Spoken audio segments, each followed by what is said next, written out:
Long before Rome ruled the world, before empires clashed across continents, there rose a city born from exile, ambition, and destiny. A city built not by conquerors, but by survivors.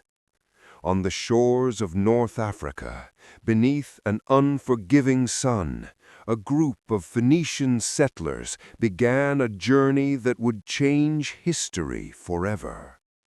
They were traders, navigators, dreamers of power yet unseen. From humble beginnings would rise one of the most formidable civilizations of the ancient world. A maritime empire that would challenge even the might of Rome itself. This is the story of Carthage. A story of vision, of struggle, and of a destiny written upon the waves of the Mediterranean. The shores of North Africa were quiet when they first arrived. Untouched land stretched along the coastline, broken only by wind, stone, and the endless rhythm of the sea. For the Phoenician settlers who stepped onto these unfamiliar sands, this was not simply a journey, it was survival. They had fled their homeland in search of safety, opportunity, and a future that could no longer be guaranteed in the cities they once called home. Among them stood a leader whose name would echo through history, Dido. According to ancient tradition, she had escaped the political turmoil of her homeland and sailed west across the Mediterranean, carrying with her loyal followers and the fragile hope of a new beginning. Here, on these distant shores, that hope would take form. The first days were filled with uncertainty.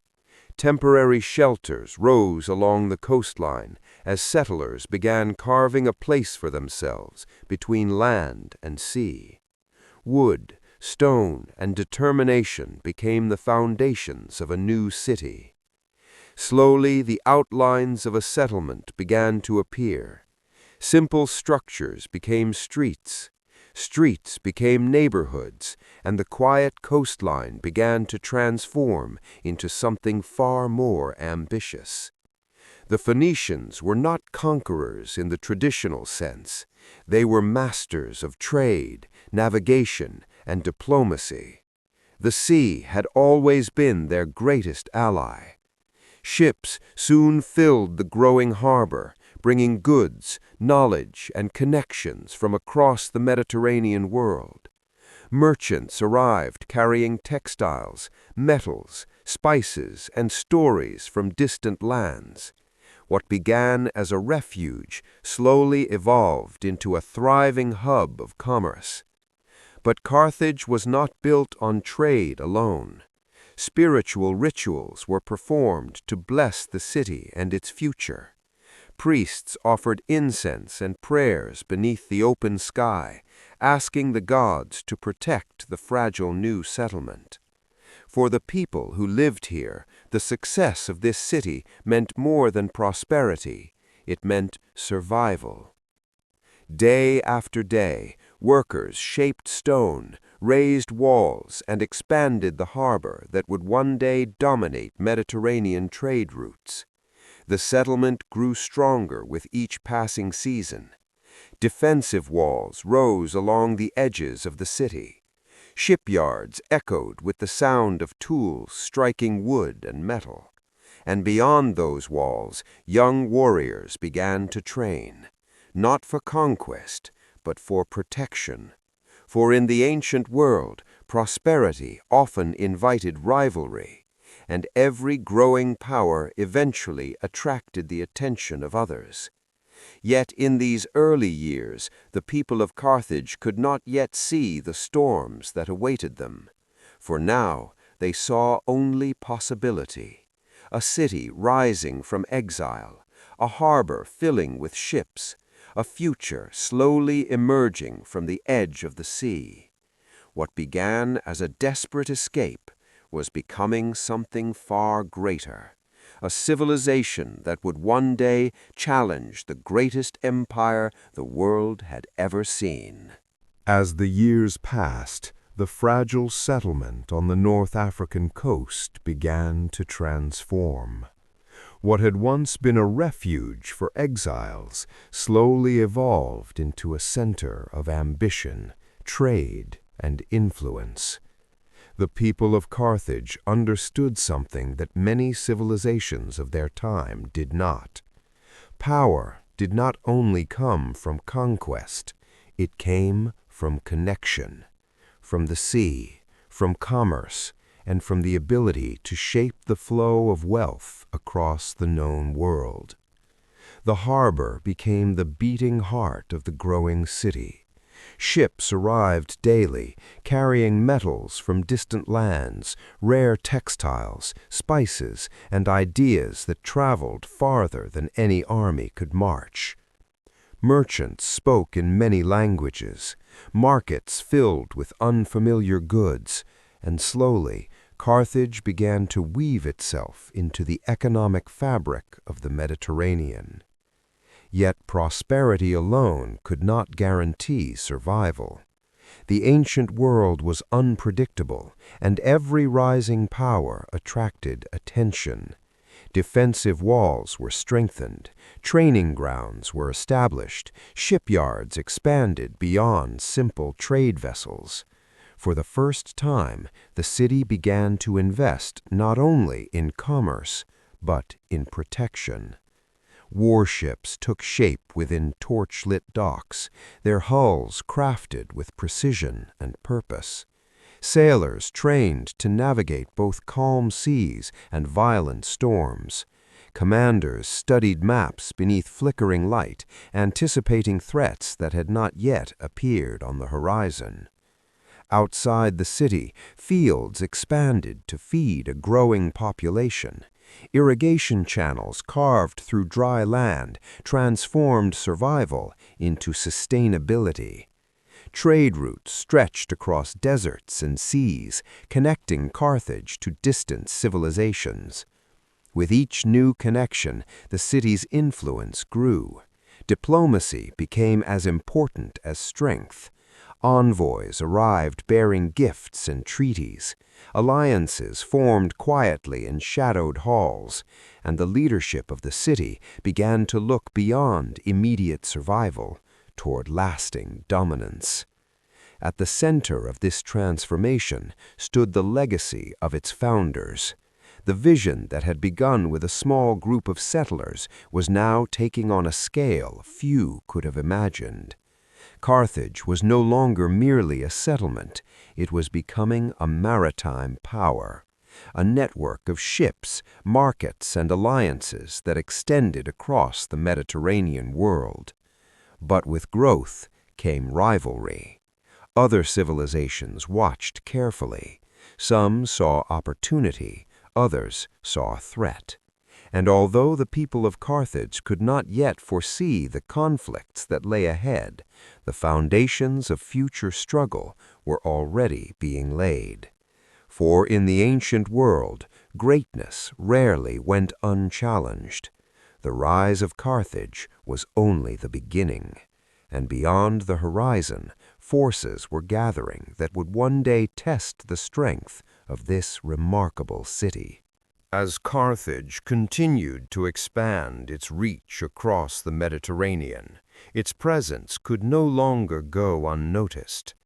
What had once been a distant trading settlement was now a force shaping the movement of wealth, resources, and influence.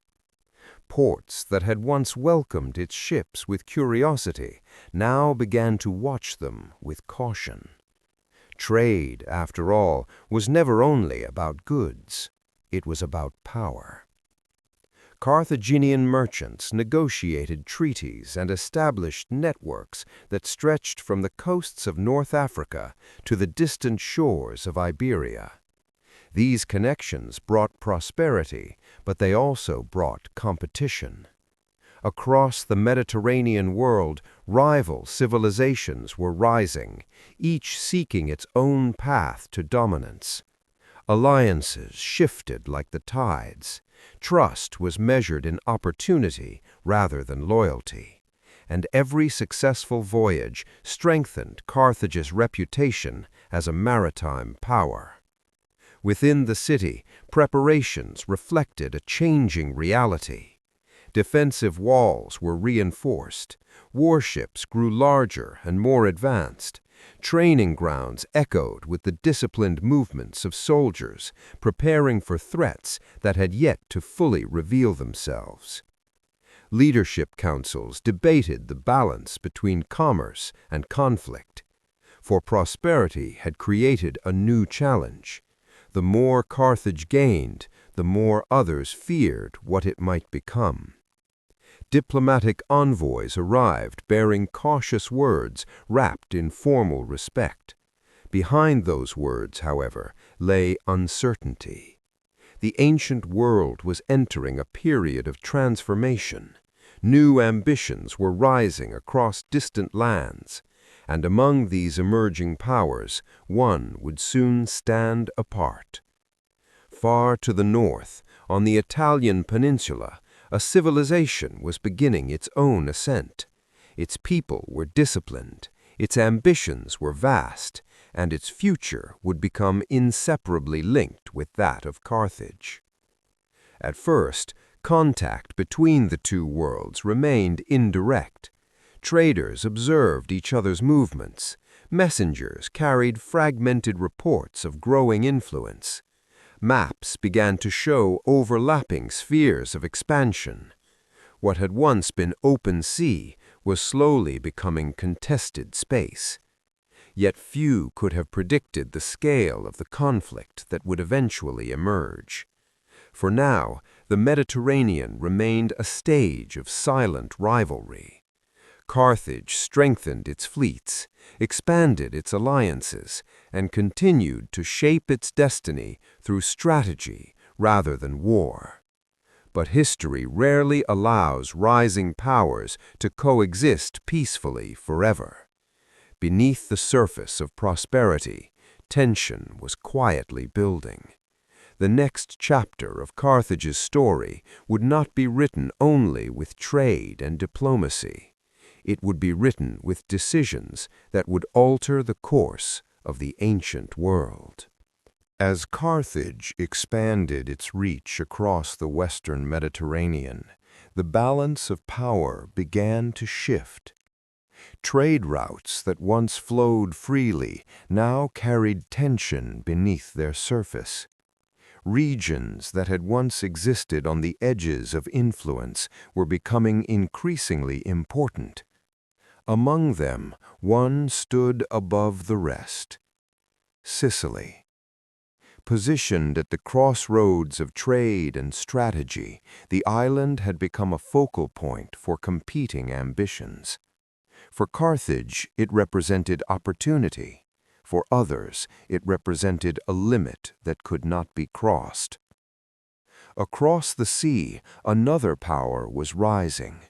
A civilization shaped not by trade, but by discipline, structure, and expansion through land.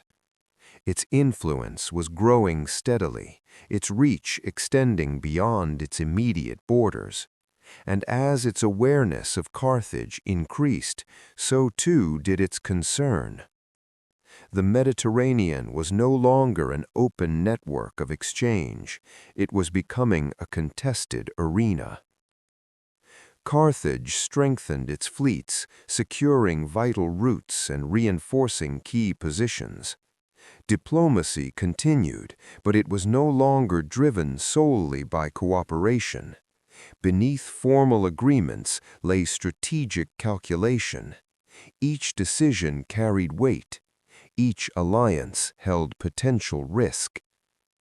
On land, new military structures began to take shape among rival powers.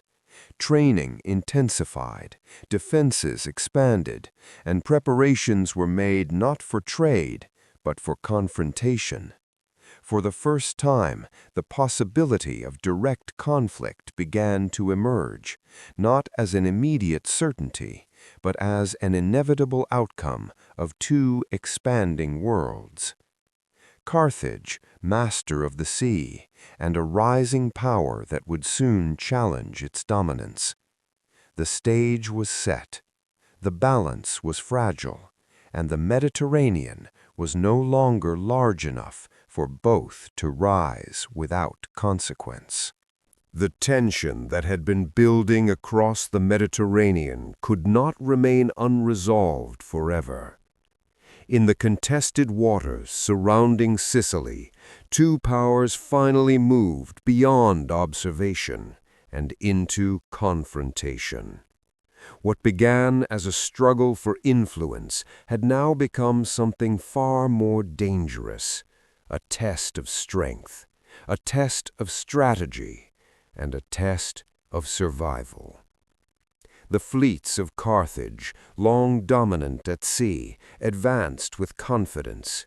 Their ships, refined through generations of maritime experience, moved with precision across the water.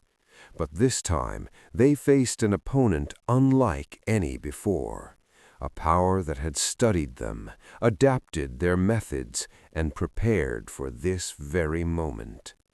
As the distance between the two fleets closed, the sea fell into an unnatural silence.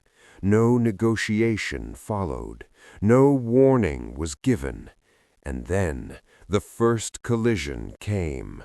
Wood struck wood with violent force. Ships locked together as soldiers surged forward. What had once been a battle of navigation became a battle of men. Boarding bridges fell into place, shields clashed, and the calm surface of the sea was shattered by the chaos of war. The advantage of experience met the discipline of a rising power. Carthaginian sailors fought to defend their vessels. Roman forces pushed forward with relentless structure. Neither side yielded easily. Around them, the battle expanded. More ships collided. More soldiers entered the fight. Smoke and fire spread across the water as damaged vessels drifted out of formation. The Mediterranean, once a network of trade, had become a battlefield. And as the fighting continued, it became clear that this was no isolated clash. This was the beginning of something far greater, a conflict that would stretch across years, reshape entire regions, and define the future of both powers. When the battle finally subsided, the sea was left scarred with its aftermath, broken ships, scattered survivors, and the silent cost of ambition. Yet neither side had achieved final victory. Instead, they had crossed a threshold. There would be no return to simple rivalry, only escalation, only war. The battle had ended, but the war had only just begun. Across the waters of the Mediterranean, the cost of ambition was already visible. Ships once built for trade now lay broken.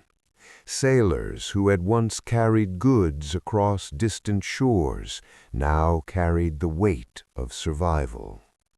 For Carthage, the outcome was not defeat, nor was it victory. It was something far more significant, a realization that the world it had helped shape was beginning to change, no longer defined solely by commerce and connection, but by conflict. Across the sea, another power stood firm, watching, learning, adapting. The balance of the Mediterranean had shifted, and from this moment forward, every decision would carry consequences beyond trade or territory. This was no longer a rivalry of influence, it was a struggle for dominance. Yet, in this early stage, neither side could fully understand what lay ahead. The battles to come would grow larger, the strategies more complex, and the cost far greater than either could imagine. Carthage would continue to rise, strong, resilient, unyielding, but so too would its rival. And between them, the Mediterranean would become the center of a conflict that would echo through history. For this was only the beginning of a war that would test the limits of power, of a rivalry that would define an era, and of a story that was far from over.